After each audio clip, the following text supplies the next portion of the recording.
Gros cercle rouge. Dmitri Peskov, porte-parole du Kremlin, a répondu aux inquiétudes de l'ancien président américain Donald Trump. Les craintes de Donald Trump au sujet d'une troisième guerre mondiale sont compréhensibles, car l'incursion ukrainienne dans la région russe de Koursk et d'autres agissements de Kiev provoquent une escalade extrême des tensions, a déclaré le porte-parole du Kremlin Dmitri Peskov. Beaucoup de pays de l'Occident dit collectif sont embourbés dans ce conflit, sont directement impliqués.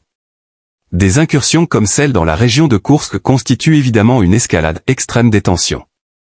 Il existe donc un sujet de préoccupation. Dans ce cas-là, de tels propos alarmistes semblent compréhensibles, a-t-il ajouté. Globe sur la zone Europe-Amérique. Principaux événements dans Globe sur la zone Europe-Amérique. Principaux événements dans le monde ce 28 août au soir. Pavel Durov a été mis en examen et remis en liberté sous contrôle judiciaire, selon le bureau du procureur de Paris.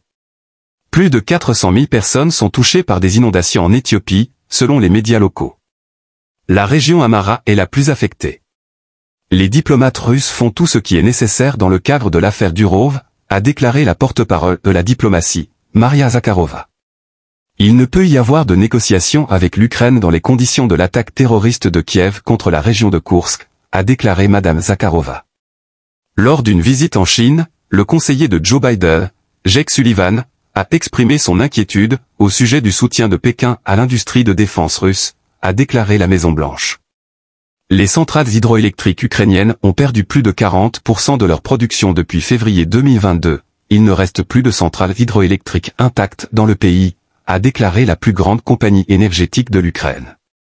La Suisse envisage de lever l'interdiction de construire de nouvelles centrales nucléaires, en vigueur depuis 2018, écrit Bloomberg.